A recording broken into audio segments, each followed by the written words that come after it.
la preparación para los tiempos finales. Los que tengan su Biblia, los invito a que la abran en el Evangelio de Lucas, capítulo 21, versículos 34 al 36. Lucas 21, del 34 al 36. Es Jesús el que está hablando. Mirad también por vosotros. Esta palabra mirad significa mantente vigilando tu corazón, tu vida interior. Mirad por vosotros que vuestros corazones no se carguen de glotonería y embriaguez y de los afanes de esta vida, y venga de repente sobre vosotros aquel día. Está hablando desde luego del arrebatamiento de la iglesia, porque la segunda venida no vendrá de repente. La segunda venida vendrá con los cielos se oscurecerán y el sol se pondrá negro, la luna como de sangre, etcétera, etcétera, y verán la señal del Hijo del Hombre en los cielos. Así que es importante separar y distinguir entre el arrebatamiento de la iglesia y la segunda venida de Jesucristo. Y dice el versículo 35, porque como un lazo vendrá sobre todos los que habitan sobre la faz de toda la tierra. Velad pues en todo tiempo, orando para que seáis tenidos por dignos de escapar de todas estas cosas que vendrán y de estar en pie delante del Hijo del Hombre. El siglo XX fue conocido y ha sido catalogado como el siglo donde se han hecho los más grandes descubrimientos científicos y los avances tecnológicos más grandes de toda la historia de la humanidad. Pero aunado a esto, a pesar de que el siglo XX fue el siglo donde más avances científicos y tecnológicos ha alcanzado el ser humano, es increíble que el siglo XX haya sido el siglo al mismo tiempo, de una forma irónica y paradójica, el siglo donde más sangre se ha derramado. 2 guerras mundiales con más de 100 millones de personas muertas, como el fruto del darwinismo, como el fruto del comunismo, del fascismo y del socialismo.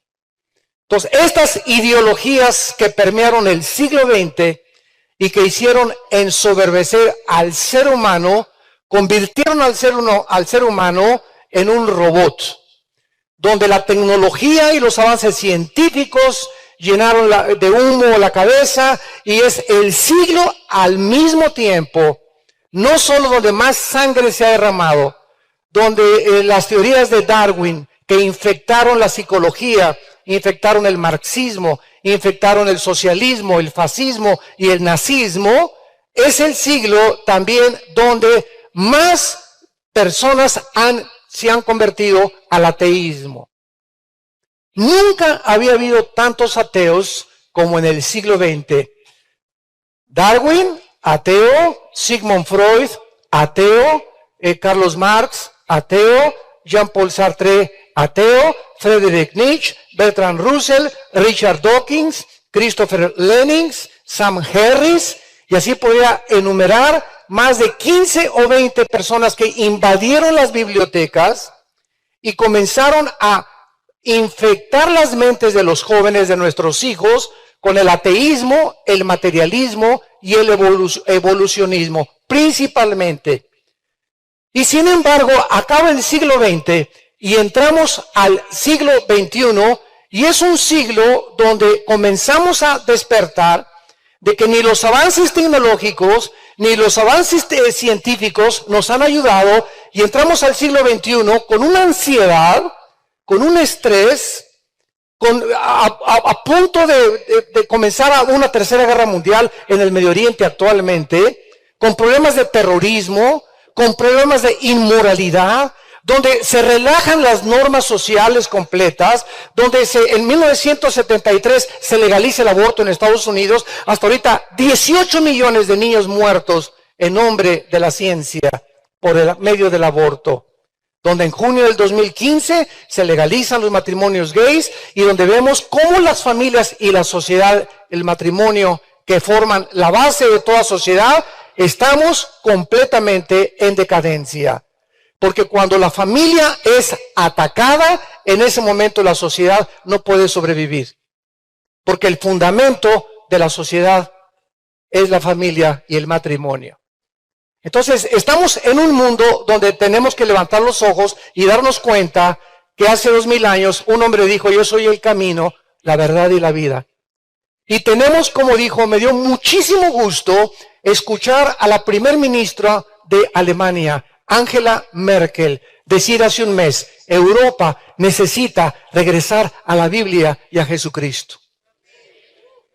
El padre de esta mujer era pastor. Y me dio gusto que se haya nombrado en la revista Time la mujer del año a esta mujer, Angela Merkel. Ella de carrera es astrofísica. Pero ¿cómo es posible, verdad, que en medio del ateísmo donde vive en Europa tenga el valor de decir Europa necesita regresar a la Biblia y a los principios, valores que están establecidos en la palabra de Dios? No cabe duda que todos estos acontecimientos a nuestro alrededor nos hablan de un mundo que se encuentra a punto de naufragar.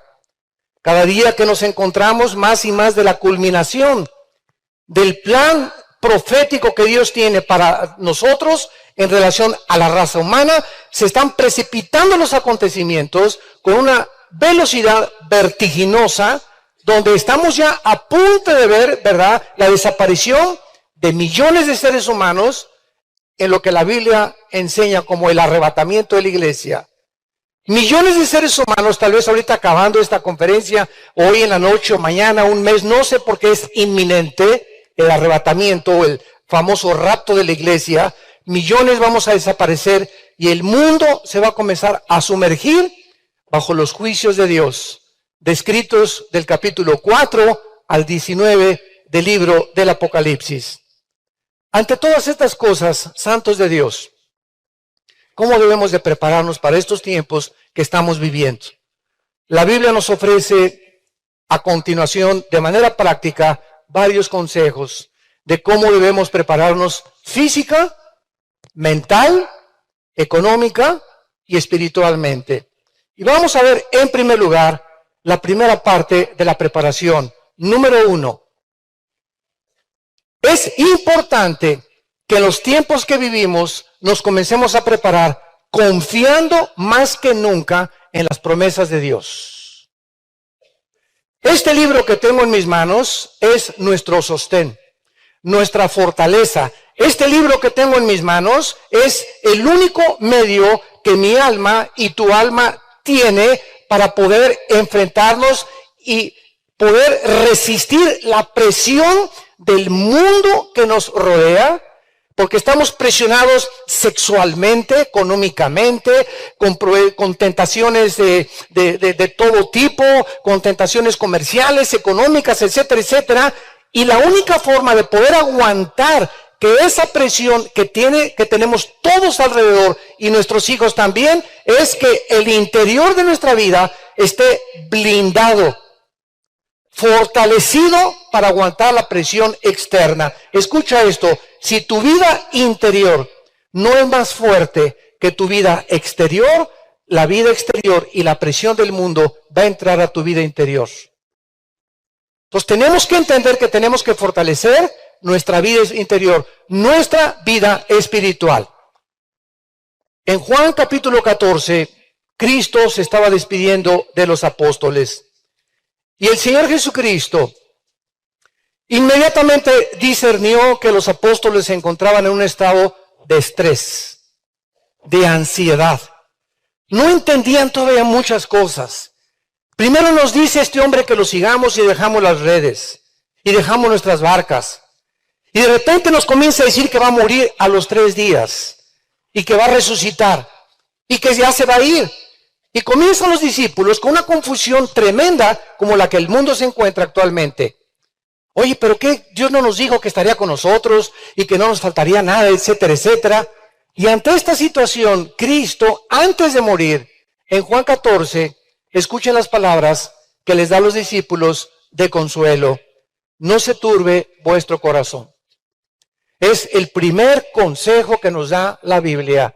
La palabra turbación significa, en el original griego, un estado de intranquilidad. Es la palabra tarazo en el griego. Significa agitado, incierto, intranquilo. Dice Dios, ante la caída del petróleo y la caída del dólar y los problemas económicos y las amenazas de guerra, ustedes no permitan que estas cosas que están sacudiendo al mundo alrededor y que están provocando que la venta de pastillas tranquilizantes, Valium, Equanil, Prozac, Rivotril, todas estas medicinas que están siendo recetadas por billones como jamás el mundo las había consumido. Las industrias farmacéuticas están haciendo multimillonarias.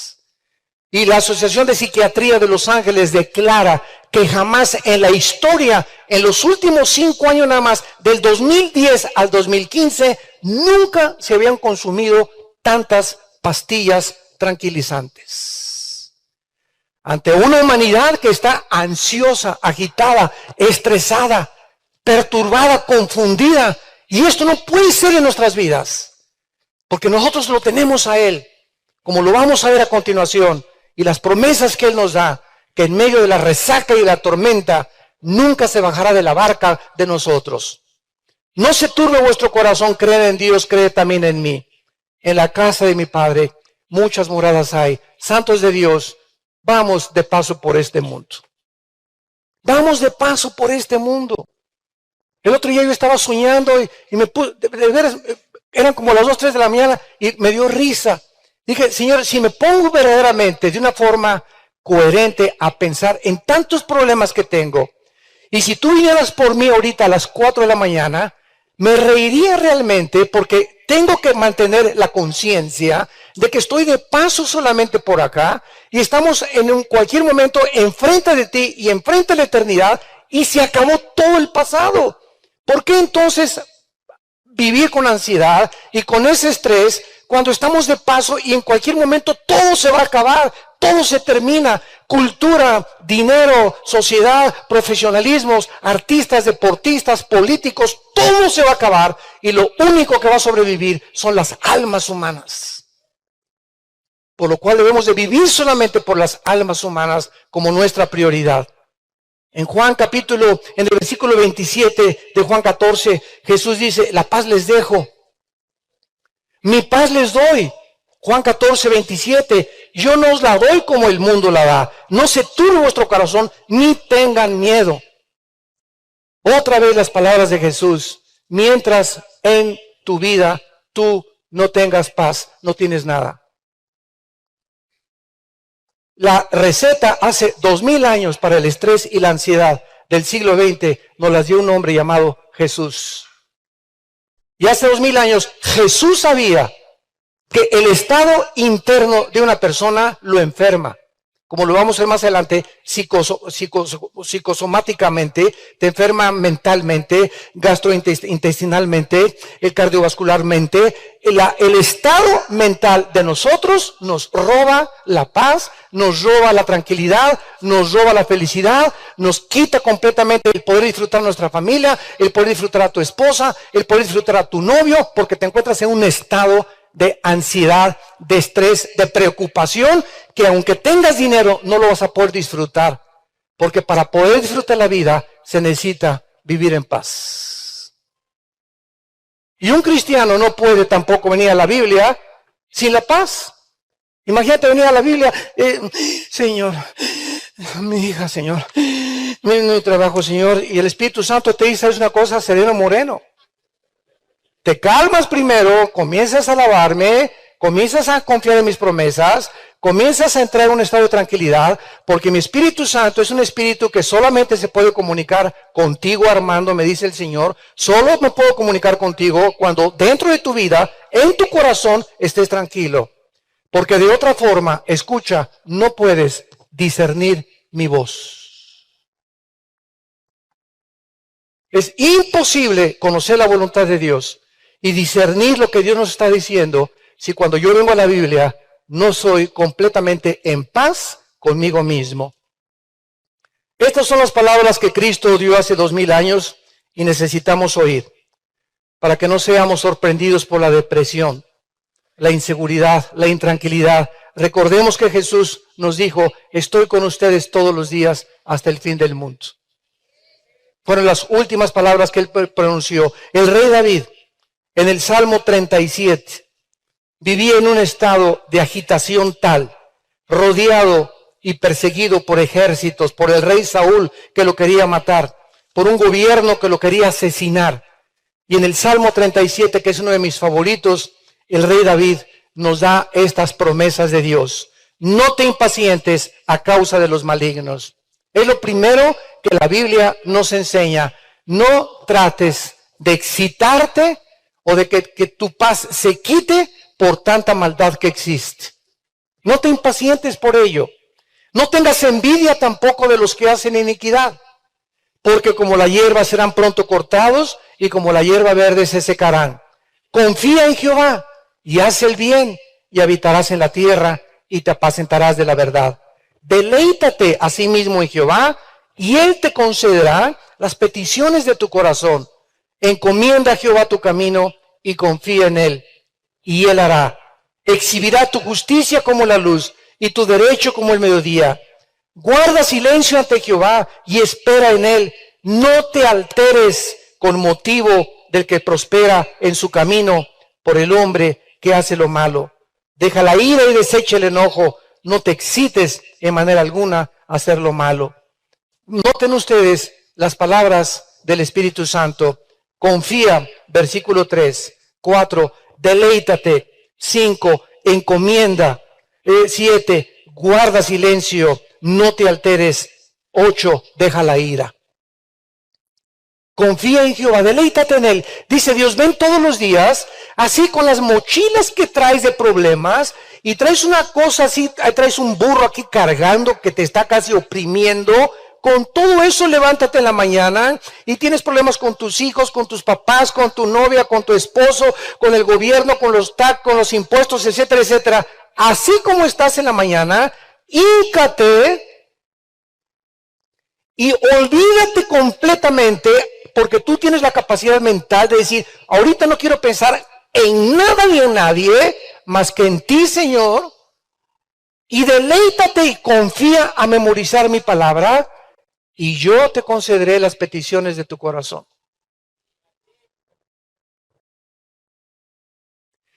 Aparentemente complicado, secundariamente simple. La vida es sencilla, la vida cristiana es sencilla, no las complicamos, ¿saben por qué? Porque no creemos. Porque si tú hicieras esto, no vivirías en el estado en que vives. Pero vives en el estado en que vives de intranquilidad, de estrés y de ansiedad y de preocupación por las cosas de mañana y el año que entra que voy a comer, y se muere mi esposo que me va a sostener, y se mueren mis papás que me va a pagar la colegiatura, etcétera, etcétera. Cosas que están fuera de nuestro control. No tenemos el control de mañana, ninguno de nosotros, no somos dioses. Por el amor de Dios, no somos dioses. Yo no tengo control sobre mis hijos, sobre mi esposa, sobre las ovejas, sobre las circunstancias, sobre el dólar. No somos dioses. Todo está fuera de nuestro alcance y nuestro control. Dios dice, todo está bajo mi control. Tú confía en mí, pégate a mí, no te sueltes. Yo soy la vid verdadera, tú eres la rama, no te separes de mí. A donde quiera que yo vaya, llévame junto contigo y nunca, nunca te faltará nada. Y mientras no tengamos esta conciencia de Dios y de la necesidad tan profunda que tenemos de Él, de diario venir a su palabra, no podemos prepararnos para los tiempos finales. Número 2. ¿Cómo prepararnos para los tiempos finales? No preocuparnos, en segundo lugar, por las cosas materiales. Una de las cosas que nos pueden desviar y que pueden ahogar la palabra de Dios dentro de nuestra vida es el camino de la avaricia o la preocupación excesiva por las cosas materiales. Dice Cristo en Mateo 13:22, El que fue sembrado entre espinos es el que oye la palabra, pero el afán de este siglo y el engaño de las riquezas entran, ahogan la palabra y se hace infructuosa. Si tú antes de acostarte, tus pensamientos son: mañana qué voy a comer, o mañana qué negocio puedo hacer, o te acuestas pensando en tus negocios, esta preocupación, si tú escuchaste un buen mensaje hoy, por ejemplo, y hoy en la noche te acuestas pensando en tus negocios, qué voy a comer, cómo voy a vestir, etcétera, etcétera, lo que tú oíste hoy y lo que escuchas en los estudios bíblicos y lo que has aprendido en la palabra de Dios, entra esas preocupaciones y ahogan y matan la semilla que te fue sembrada. Es un poder impresionante las preocupaciones crónicas. La ansiedad. ¿Qué comeré? ¿Qué beberé? Ese estado de estrés mata dentro de ti la vida espiritual. ¿Y sabes por qué? Porque es incredulidad. Es incredulidad. Y sin fe es imposible agradar a Dios. Y el pecado más grande del Antiguo Testamento no fue la fornicación o las orgías o el robo, los latrocinios. El pecado más grande del Antiguo Testamento fue la incredulidad. Y el único pecado que no tiene perdón, todos los pecados tienen perdón, pero el único que no tiene perdón es la incredulidad, la blasfemia contra el Espíritu Santo. Decirle a Dios: no te creo, no es cierto lo que tú dices. Ese es el pecado que no tiene perdón. Porque todos los demás, la sangre de Cristo nos limpia de todo pecado. Entonces, qué importante es que entendamos eso. La pregunta más importante que Dios nos hará en estos tiempos es: ¿qué hay en tu corazón en estos tiempos? ¿Qué es lo que está llenando tu corazón ahorita en estos tiempos? ¿Preocupación por el dinero? ¿Por tus inversiones? ¿Estás preocupado por la caída de la bolsa de valores? ¿O por tu trabajo? ¿Acaso, te pregunta el Espíritu Santo en esta mañana, te estás convirtiendo en una persona ambiciosa, avariciosa y llena de estrés y de ansiedad por las cosas materiales? ¿Esta es la razón por la cual no puedes dormir bien? Esta es la razón por la cual no puedes disfrutar ni siquiera tus vacaciones, porque hasta en tus vacaciones te llevas tu laptop para seguir trabajando en tus vacaciones. Hasta tus vacaciones te llevas tu iPhone y tu iPad para seguir en contacto con el mundo, porque no te puedes despegar del mundo, ni puedes disfrutar a tus nietos o a tus hijos 3 o 4 días, no pensar en nada más que en tu familia, en la playa y en el mar. La vida es más sabrosa. Qué triste, ¿verdad? En Mateo capítulo 6, los discípulos se encontraban en este estado. Y pues iban caminando con Jesucristo y nos podemos imaginar a Pedro. Juan, ¿qué pasó Peter? Oye, ¿no habrá un holiday hoy en la noche? Oye, ¿trajiste tortas para mañana? Oye, ¿ya tendremos para pagar la colegiatura de tu hijo el mes que entra? Y venían los discípulos pensando en sus corazones, porque es natural del ser humano vivir en este estado, pero nosotros tenemos ahora más sabiduría que ellos. Y entonces Cristo en el versículo 25 les dice: no se afanen por su vida. La palabra afán, ansiedad, preocupación, pensar continuamente en algo que se vuelva crónico o obsesivo, vivir en un estado de intranquilidad. Es una orden: no se afanen por su vida, no estén acostándose y yéndose a la cama preocupados por el mañana, qué comeré, dice el versículo 25, qué voy a beber, y por el cuerpo qué he de vestir. ¿No es la vida más que el alimento? O sea, ¿hoy amaneciste o no amaneciste? Si no hubieras amanecido, no estuvieras escuchando lo que estamos hablando. Ok, si tú amaneciste, ¿por qué seguiste respirando hoy en la noche? O tú te prestaste un botón y dijiste, no te olvides de respirar, en la noche.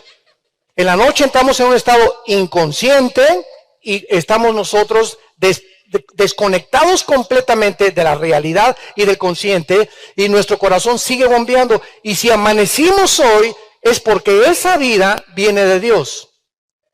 Y la única razón por la cual tú amaneciste hoy en la mañana es porque Dios te está diciendo, no he acabado con tu vida. Tu misión no ha terminado. Y si tú sigues vivo y yo soy el que te mantengo vivo, ¿tú crees que no te voy a dar de comer? Y no sé que necesitas vestirte y no sé que necesitas un techo donde cubrirte. Entonces, ¿por qué piensas en las cosas que yo te quiero dar? ¿Por qué te preocupas? Esas cosas me pertenecen a mí. Tú no te preocupes por eso. Preocúpate en buscar mi reino y mi justicia y te lo daré por añadidura.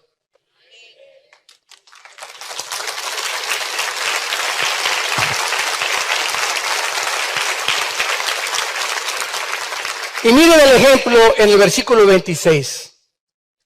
Ahora, cuando en Génesis 2 y 3 Dios hizo la creación, Dios hizo los leones, los tigres, las serpientes, las palomas, las cucarachas, los cabritos, los elefantes, los dinosaurios, etcétera, etcétera.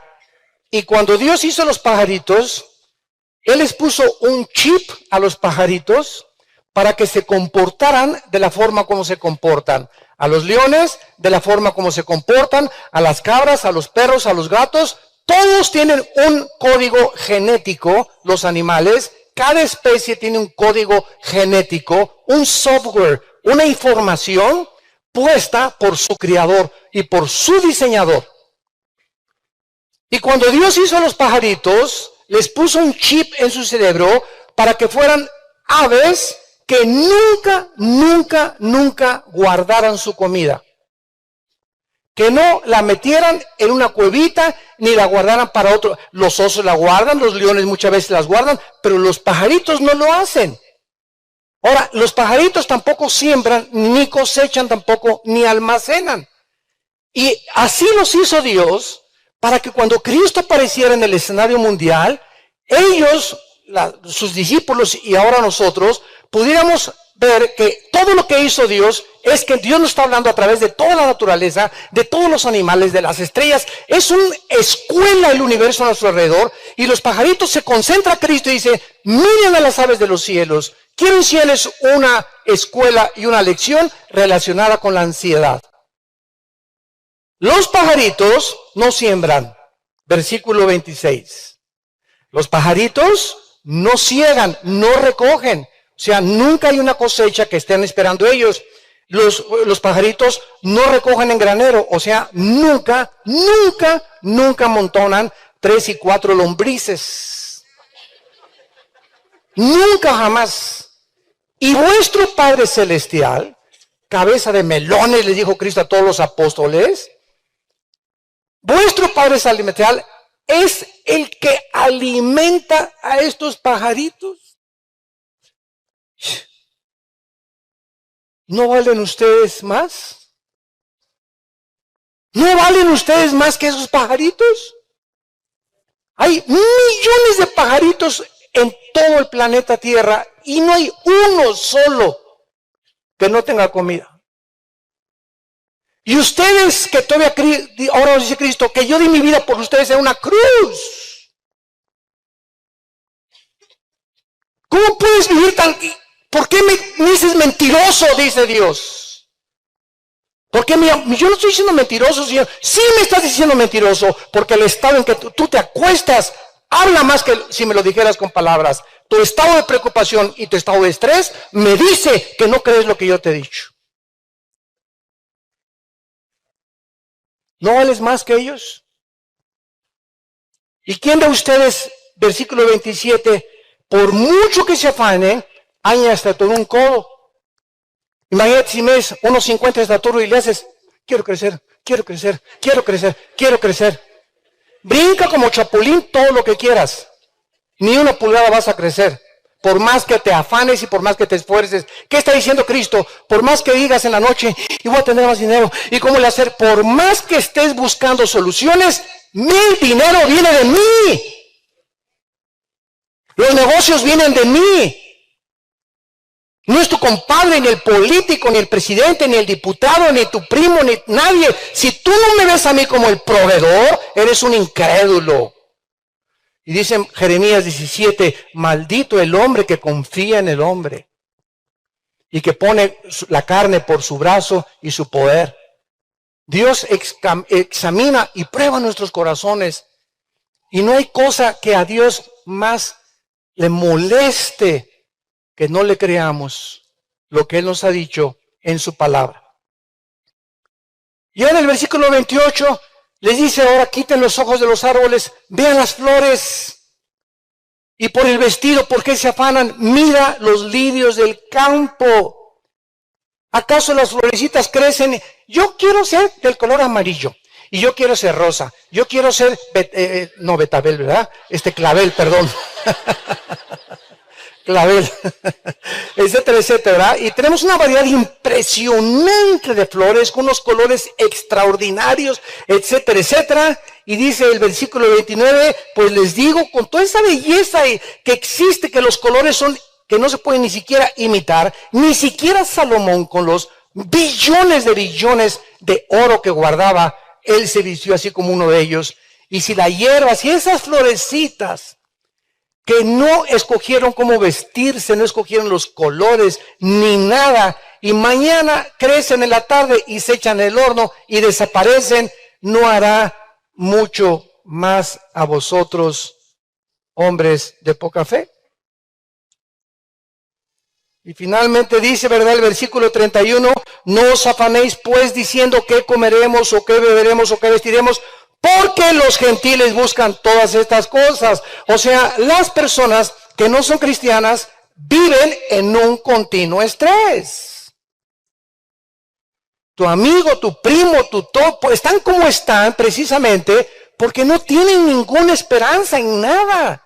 Y si no tienen dinero, y si no tienen una base y una fortaleza en qué confiar, tiene que, a los chochos tranquilizantes, Yecuanil o drogas o alcohol o lo que sea, pero no puede, es imposible que se sostengan ante un mundo con tantas presiones en sus 5 sentidos. Pero Cristo en sus 5 sentidos, en la cruz abrió los brazos y cuando le dieron a beber hiel para poder adormecerlo un poco y quitarle un poco el dolor, lo negó. Quiso morir en sus 5 sentidos, hasta el último minuto de su vida. Tenemos el poder del Espíritu Santo para poder aguantar las presiones del mundo y vivir hasta el final confiando en las promesas de Dios.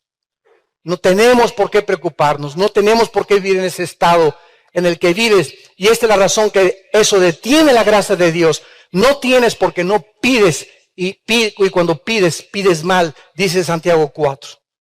Y cuando pides solamente el pides, dame esto, Señor, y esto, y te traigo a mi hijito que está enfermo. Porque solamente me buscas por los regalos, pero no me buscas para deleitarte en mí, en mi palabra, en mi amor, en mi fidelidad, en mi misericordia. Los últimos descubrimientos acerca de la mayor razón por la cual la mayoría de la gente se enferma, ¿saben ustedes cuál es? De acuerdo a la Clínica Mayo, lo mencionamos hace algún tiempo, Rochester y el Hospital Hopkins en Estados Unidos, que son 2 de las organizaciones médicas más prestigiosas del mundo, es impresionante que llegaron hace 3 años a la misma conclusión.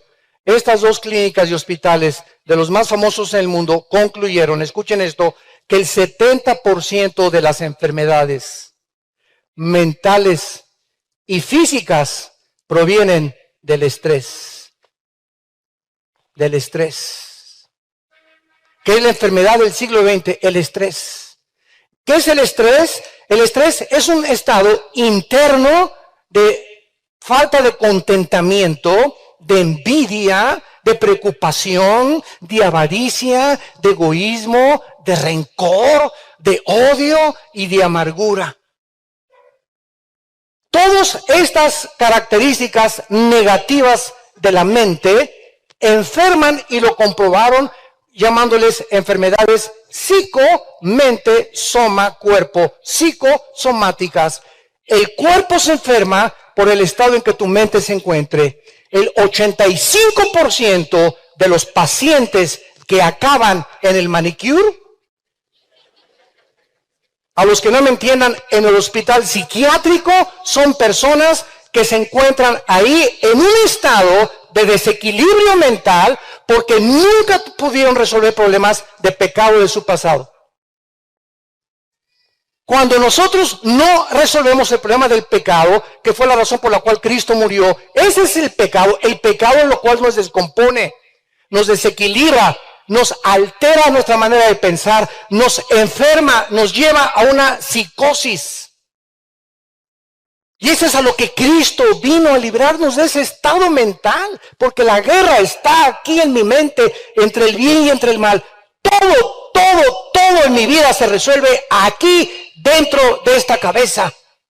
Y aquí están mis pensamientos. Y esos pensamientos que pululan y que son como miles cada día que llegan por todos lados, yo tengo el poder de controlarlos.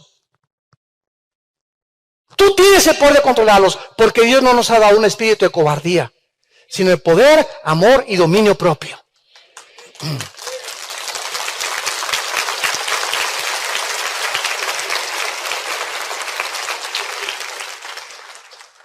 Filipenses 4, del 6 al 7, por nada estén afanados. ¿Qué dice? ¿Por qué? Ahora, es interesante que en la construcción gramatical del original griego, ahí está en imperativo. Es una orden. Esto cómo me ha ayudado a mí durante los últimos años. Es una orden. El general en jefe del universo, no quiero que te afanes. Es una orden. No quiero que estés afanado. Señor, cállese y ínquese. No se afane. ¿Qué es el afán, verdad? El estado de intranquilidad otra vez. Por nada estén afanados. No quiere Dios que no haya absolutamente ningún problema, no importa de qué categoría moral, físico, etcétera, etcétera, que nos quite la paz. Y dice más adelante, si no sean conocidas vuestras peticiones, o sea, ¿qué es lo que te ha llevado a ese estado en el que te encuentras de insanidad mental? Porque es vivir en insanidad mental, vivir sin paz. Una persona, ahora dice la Academia de Psiquiatría en Los Ángeles, que ya, escuchen esto, ya no hay una sola palabra para poder definir quién es normal y quién no es normal. Acabo de estar en el Ecuador en una conferencia que invitaron un grupo de psicólogos y psiquiatras, y platicando con uno de ellos, le dije, ustedes en el siglo XXI, ¿a quiénes clasifican como personas normales y a quienes no son normales? Porque hace 25 años la homosexualidad estaba clasificada como algo completamente anormal. Ahora ya lo borraron y han redefinido la homosexualidad. Y me dijo y me contestaron estos psiquiatras muy honestamente, nosotros ya no sabemos quién está normal. Qué increíble, ¿verdad? Qué increíble. Y lo vemos ahorita con los crímenes en Estados Unidos y por todos lados. De repente una pareja en San Bernardino se mete a su casa, sacan ametralladoras y matan a un grupo de discapacitados, 14 o 15 discapacitados. Le encargaron a bebé media hora antes a la mamá, y cuando preguntan a las personas, a la mamá, a los vecinos, oye, pero si eran normalitos hace una hora. Hasta uno se vestía de Santa Claus en Navidad. Y de repente la mente humana cambia impresionantemente, y una persona que tú dices, pero es que esta persona era así, y es que no lo puedo creer, es que no hemos entendido el potencial de maldad que se encuentra en nuestro corazón. No lo hemos podido comprender. Cualquiera de ustedes que pueda haber comenzado bien, yo he conocido misioneros, predicadores, pastores y ahora hasta apóstoles, ¿verdad? Que durante toda la vida pues comenzaron bien y de repente algo les pasa a la mitad del camino. Y dices, Dios mío, ¿te acuerdas de ese pastor o te acuerdas de esa persona? Pues sí, fíjate, pues cayó en adulterio y robó y esto y el otro y fraudes, etcétera, etcétera. Y pasó esto y pasó aquello. Y dices, pero ¿cómo es posible? Sí es posible, porque así es el corazón humano, perverso y engañoso más que todas las cosas. Y si no cuidamos nuestro corazón y venimos diario a la palabra de Dios, Todos nosotros tenemos el potencial de abandonar el camino tarde o temprano. Aunque si somos cristianos sabemos que Dios al que ama disciplina, y aunque sabemos que no se pierde la salvación, Dios nos disciplina y nos va a ir como en feria cuando nos apartamos del camino de la santidad, de la justicia y de la verdad. Por nada estén afanados, oren a Dios y la paz de Cristo, que sobrepasa todo entendimiento, guardará vuestros pensamientos y vuestro corazón en Cristo Jesús.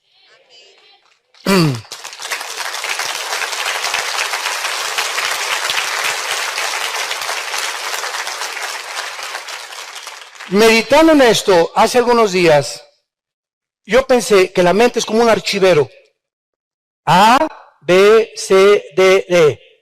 Hace algún tiempo, ¿verdad? Ahí me gustaba entrar a los escritorios de mi secretaria y abría yo los cajones y el estado en que los cajones de la secretaria se encontraban me hablaba del carácter de esa muchacha o de esa señora. Y hay secretarias que tienen así, ¿verdad? Hasta papitas ahí metidas por acá y por allá y todo revuelto. O te metes a un archivero donde el A está en la Z y la Z, oye, chole, ¿verdad? ¿Qué te pasa? Porque no has acomodado. Entonces, ese desorden causa confusión. Y la mente es como un archivero. Entonces, cuando en mi mente no hay la A, la B, la C, mis prioridades no están en orden, hay confusión. Por eso dice, y la paz de Dios, que sobrepasa todo entendimiento, dice, guardará vuestros pensamientos. Cuando yo me apodero otra vez de la paz de Dios y regresa a mi vida la paz de Dios, ¿qué significa esto? Que sin paz no puede haber orden aquí. Entonces no tengo paz porque hay algo que está fuera de su posición. La B, un problema que necesito entregárselo a Dios, no se lo he entregado y estoy pensando en esto y no se lo he entregado y se me amontonan los problemas y me causan presión. Y esa presión afecta mi salud. Físicamente también. Es impresionante la psicología de Cristo. Impresionante la psicología de la palabra de Dios. En tercer lugar, ¿cómo nos preparamos para los tiempos finales? Invirtiendo en el reino de Dios. Número 3. Es realmente impresionante que el 65% de las palabras de las parábolas de Cristo están relacionados con el manejo del dinero. El 65% de las parábolas de Cristo están relacionadas de cómo usar la economía. Porque Dios sabe perfectamente bien que ahí en tu cartera y en mi cartera, ahí es donde nosotros damos testimonio de cómo manejamos nosotros el dinero. Es triste observar que muchos cristianos viven preocupados por saber en estos tiempos, no se imaginan la cantidad de correos. Oiga, doctor Alducin, ¿me podría recomendar en dónde puedo invertir? Puedo invertir en la bolsa de valores, en Petrobonos, en Bancomer, en HSBC, o ando buscando un asesor financiero. ¿Usted qué me recomienda como pastor? Y quieren estas personas hacer estas preguntas y no son inválidas cuando hay ignorancia. Pero cuando tú eres cristiano y sabes que la mejor inversión donde no vas a perder ni hay falta de intereses es en el reino de Dios.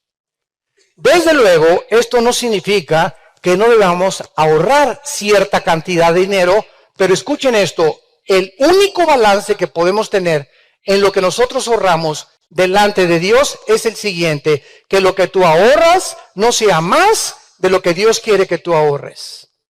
Por ejemplo, si tú ganas 100,000 pesos mensuales y estás diezmando, ¿verdad? Bueno, 10,000 de 100,000 son 10,000, o das 15,000 y guardas 80,000 y vives con 40,000, estás viviendo con la bendición delante de Dios y Dios te va a multiplicar esos 100,000 pesos como tú no te imaginas.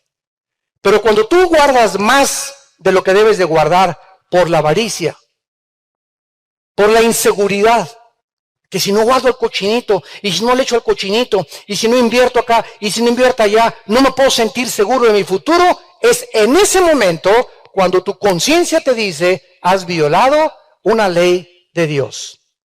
Veamos nosotros claramente lo que dice Mateo capítulo 6, el Señor Jesucristo, a unas personas que se acercaron para que Cristo les aconsejara su futuro económico o su bienestar económico. Dice Mateo 6, versículo 19.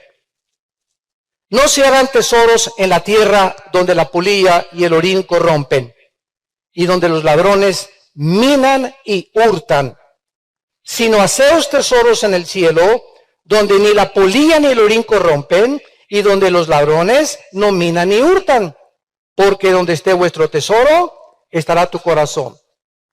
En el 2008, hace 7 años, cayó la bolsa de valores en Nueva York 777 puntos. Más de 72 billonarios se suicidaron. Se suicidaron. En un momento y cerrar de ojos, Dios deshace como polilla lo más apreciado del hombre. Tú te puedes preguntar en este momento, bueno, ¿cómo puede una persona que tiene más de, porque para que seas billonario tienes que tener más de $1,000 millones? Más de $1,000 millones. Bill Gates tiene $57,000 millones, el angelito. ¿Cómo puede una persona que tiene 5,000 o 10,000 millones de dólares de la noche a la mañana quedarse pobre? Bueno, tú te puedes preguntar, ¿dónde tenía su dinero, verdad? Bueno, todo ese dinero que estamos ahorita contando, que son miles de millones de dólares, no los tiene debajo del colchón. Ni los tiene en un banco, los tiene invertidos en diversas cosas, ¿verdad? En la bolsa de valores. Precisamente para eso es una bolsa de valores.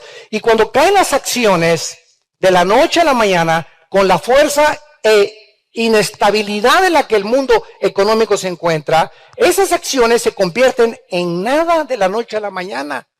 Y esa persona que tenía miles de millones o inversiones se queda en la bancarrota total en cualquier momento. O supongamos que no cae la bolsa de valores, supongamos que de repente te da una embolia cerebral, un ataque al corazón, un accidente de tránsito, una enfermedad que nunca esperabas, y de repente ves el dinero como tiene alitas y se va tu esperanza, donde tú tenías ahí tu bóveda con tus millones y con tu dinero, creyendo que mientras los tuvieras ahí, te sentías fuerte y seguro para vivir. Vivías en incredulidad total. Qué cosa tan triste cuando nosotros tenemos esta clase de vida. En Lucas capítulo 12, Lucas 12, versículo 13 al 21, tenemos otro ejemplo de una persona hace 2000 años con el mismo problema de la avaricia, la ansiedad y el estrés por el dinero. Lucas 12, versículo 13, le dijo uno de la multitud: Maestro, di a mi hermano que parta conmigo la herencia. Mas él le dijo: Hombre, ¿quién me ha puesto sobre vosotros como juez o partidor?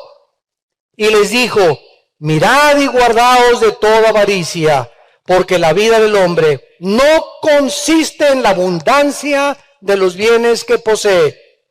También les refirió una parábola diciendo: la heredad de un hombre rico había producido mucho. Y él pensaba dentro de sí, diciendo: ¿qué haré? Porque no tengo dónde guardar mis frutos.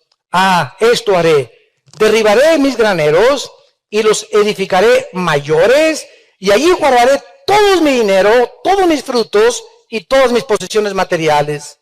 Y diré a mi alma: ahora sí, vete a la Riviera Maya. Tranquilo, tienes muchos bienes, descansa, repósate, come, ve y regocíjate. Pero Dios en el mundo espiritual le dijo: necio. Esta misma noche en que esos pensamientos ocupan tu alma, vienen a pedirte tu alma. ¿Ven lo que dice Cristo? No dice: vengo a pedir tu alma. Dice: alguien viene a pedir tu alma, y no era él. Los demonios vienen a pedir tu alma, y lo que has provisto, ¿de quién será? Así es el que hace para sí tesoros y no es rico para con Dios. Y en cuarto lugar y penúltimo, debemos prepararnos física, emocional y espiritualmente. Santos de Dios, somos espíritu, tenemos un alma, vivimos dentro de un cuerpo. Físicamente, Dios en Levítico 11 dio las leyes de la nutriología, de la higiene, para el bienestar de su pueblo que Él redimió de Egipto. Y Dios nos deja en la Biblia lecciones grandísimas porque la comida la hizo Dios. No solamente Dios es el autor de las vegetales, verduras, frutas, sino que Dios es el autor y diseñador de este cuerpo que tenemos. Y Dios es el único, Él es el único, por más grandes nutriólogos que tú tengas, Dios es el único que sabe qué necesita tu cuerpo y mi cuerpo para mantenerse saludable. Y Dios quiere darnos salud.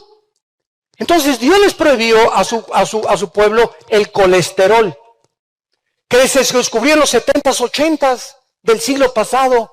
Una sustancia grasosa que entra a las arterias y que las comienza a cerrar y el corazón comienza a tener trabajo en bombear la sangre porque hay tanta grasa y así vienen los ataques cardíacos.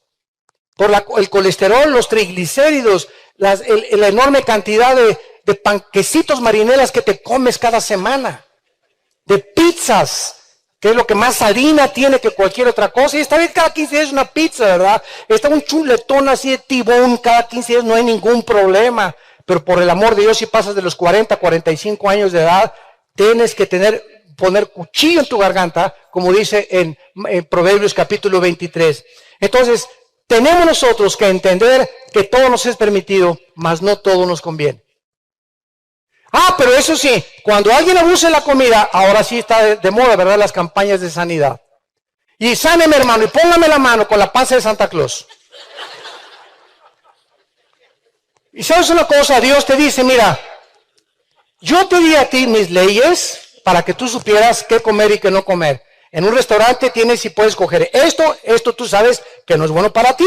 Si estás pasadito, cuídate y revisa tu peso y pésate todos los días en la báscula para que vayas controlando tu peso. Pero si tú te ibas a enfermar, quiero decirte una cosa, yo no voy a ser responsable de ti. Tú eres responsable de tu salud. Si tú estás enfermo por violar mis leyes, entonces tú eres el que tienes que recoger tu cosecha. Yo por eso nunca oro por los gordos. Que tengo hipertensión, que me duele la cabeza, que esto y que lo otro, ponte a dieta y te pongo las manos. Porque Dios no es el genio de la lámpara de Aladino. Tenemos que cuidar nuestro cuerpo también. En 1 Corintios capítulo 9, sexualmente. Dice 1 Corintios 9, versículo 25, todos los atletas que luchan, de todos se abstienen. 1 Corintios 9, 25 al 27. Así que de esta manera corro, no como la aventura, de esta manera peleo, no como quien golpea al aire. Pablo usa el ejemplo de los atletas.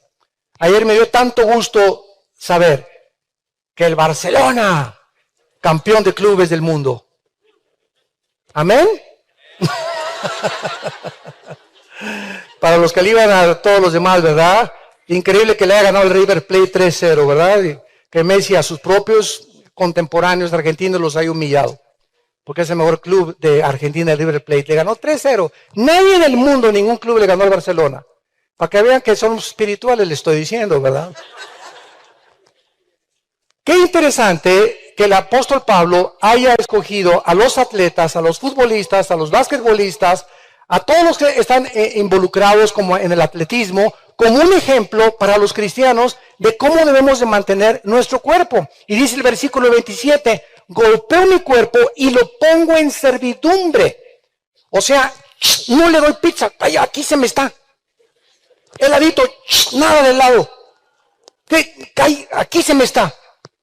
Desgraciadamente Roma usó este versículo para usarlo físicamente y comenzaron a golpearse con pencas de magueyes y con pencas de nopales y para chicotearse el cuerpo y para creer que castigando el cuerpo significa castigar el cuerpo para ponerlo en servidumbre. Y tiene que venir la orden de la mente. Si no renovamos nuestra mente, nuestro cuerpo no es nuestro esclavo.